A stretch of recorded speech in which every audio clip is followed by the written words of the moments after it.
मुख्यमंत्री जी थक चुके हैं। अब उनके अंदर काम करने का क्षमता नहीं रह गया है।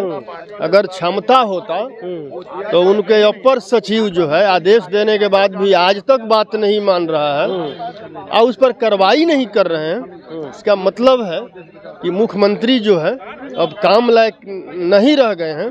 ऐसे मुख्यमंत्री को नैतिकता के आधार पर इस्तीफा दे देना मतलब कि चाहिए। अगर के पाठक ईमानदार हैं और नीतीश कुमार जी का बात नहीं मान रहे हैं तो नीतीश कुमार जी को चाहिए कि वैसे ईमानदार व्यक्ति को इस्तीफा दे दे मुख्यमंत्री से, उसको मुख्यमंत्री का कुर्सी के पाठक मुख्यमंत्री का संभालेंगे। अरे भाई वैसे ईमानदार आदमी आप लोगों का कुछ और चलेगा। के पाठक को ही सौंप दे मुख्यमंत्री का कुर्सी। अगर लगता है कि नहीं ईमानदार नहीं है तो के पाठक के कार्यकाल का समय का पूरा जांच होना चाहिए। बिहार के पूर्व मुख्यमंत्री और नेता प्रतिपक्ष तेजस्वी यादव इन दिनों जन विश्वास यात्रा पे हैं और लोगों से भी कह रहे हैं कि जो हमने 17 महीने में किया है वो कोई 17 साल में भी नहीं कर सका। हम जबरदस्ती सीएम नीतीश कुमार से काम करवाते थे, वो थके हुए थे। अब देखिए, इसी पे बात करने के लिए हमारे साथ राजद के विधायक हैं फतेह बहादुर सिंह, बेबाकी से अपनी बातों को रखते हैं। आप लोग बड़ी रैली करने वाले हैं, इस रैली को लेकर के कह रहे हैं कि कुछ नहीं होगा, फिर से आप लोग जीरो पे आउट होइएगा। हम लोग जो है बाबा साहब के संविधान और बाबा साहब के लोगों के आश्रय यहाँ तक पहुँचे हैं। कल मुख्यमंत्री जी बोल रहे थे कि आप लोग जो है एक भी नहीं आएंगे, तो हम लोग भर के हुए थे। अरे वो देखिए, मुख्यमंत्री जी थक चुके हैं। अब उनके अंदर काम करने का क्षमता नहीं रह गया है।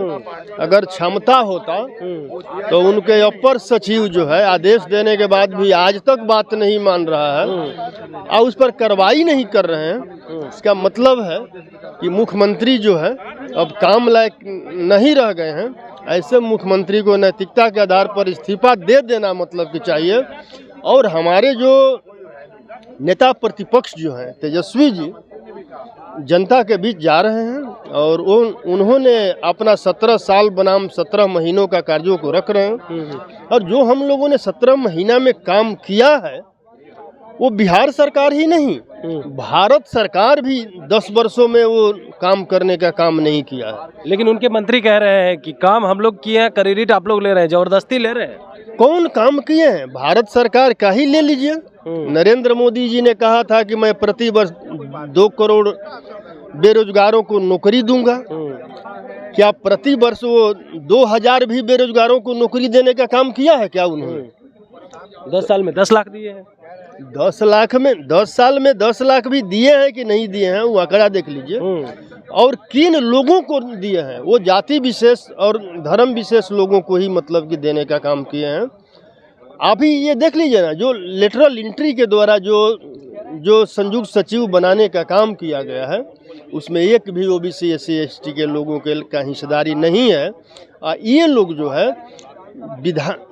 विधानसभा से लेकर करके लोकसभा तक जो है पूरे दलितों पिछड़ों का हक अधिकार मार करके कुछ वर्गों के लोगों को देने में लगे हुए हैं।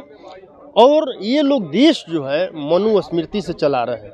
आप अधिकारी को लेकर के चर्चा कर रहे थे, सीएम नीतीश कुमार कार्रवाई नहीं कर रहे। नीतीश कुमार ने तो खुद ही कह दिया सबसे ईमानदार है, आप लोग चाहते हैं कि ईमानदार अधिकारी को हटा दें। अगर ईमानदार हैं तो नीतीश कुमार जी खुद क्या हैं? अगर के पाठक ईमानदार हैं और नीतीश कुमार जी का बात नहीं मान रहे हैं तो नीतीश कुमार जी को चाहिए कि वैसे ईमानदार व्यक्ति को इस्तीफा दे दे मुख्यमंत्री से, उसको मुख्यमंत्री का कुर्सी के पाठक मुख्यमंत्री का संभालेंगे। अरे भाई वैसे ईमानदार आदमी आप लोगों का कुछ और चलेगा जब वो मुख्यमंत्री बन जाए। वैसे ईमानदार आदमी को जब मुख्यमंत्री जी के नजर में उतने ईमानदार हैं तो के पाठक को ही सौंप दे मुख्यमंत्री का कुर्सी। अगर लगता है कि नहीं ईमानदार नहीं है तो के पाठक के कार्यकाल का समय का पूरा जांच होना चाहिए। आपके शिक्षा मंत्री थे उस समय तो कुछ बोलते नहीं थे, शिक्षा मंत्री चुप रहते थे, डरे रहते थे, समय रहते थे। अब हमारे शिक्षा मंत्री के सर पर आप पदाधिकारी को बैठा दिया। यार इतना ही नहीं, जितने भी देश में इन लोगों ने आरक्षण देने का काम किया है, आरक्षण के तहत नगर निकाय पंचायती राज का जो चुनाव कराया है, जो बहुजन के लोग जीत कर आए हैं, उनके सभी के सर पर ऐसे पदाधिकारियों को बैठाए हैं जो खास वर्ग के लोग हैं, जो दलितों पिछड़ों को हक अधिकार को धरातल पर उतरने नहीं दे रहे हैं। क्या लग रहा है कि जिस तरीका से आपके शिक्षा मंत्री की बात नहीं सुनते थे, वर्तमान शिक्षा मंत्री की भी बात नहीं सुनेंगे के पाठक? अब वो तो वर्तमान शिक्षा मंत्री इसका जवाब देंगे। अब जो मुख्यमंत्री का ही नहीं बात सुन रहे हैं, थक गए हैं मुख्यमंत्री, और ऐसे थके हुए मुख्यमंत्री को नैतिकता के आधार पर इस्तीफा दे देना चाहिए। बिल्कुल। तो सुन रहे थे क्या कुछ कह रहे थे राजद के विधायक फतेह बहादुर सिंह। इन्होंने साफ तौर पे कहा है कि देखिए, एक अधिकारी सीएम नीतीश कुमार की बात को नहीं सुनता है तो सीएम नीतीश कुमार को इस्तीफा दे देना चाहिए, के पाठक को ही मुख्यमंत्री की गद्दी पर बैठा देना चाहिए। कमलेश कुमार, लाइव बिहार, पटना। YouTube पर सब्सक्राइब और Facebook पर लाइक जरूर करें।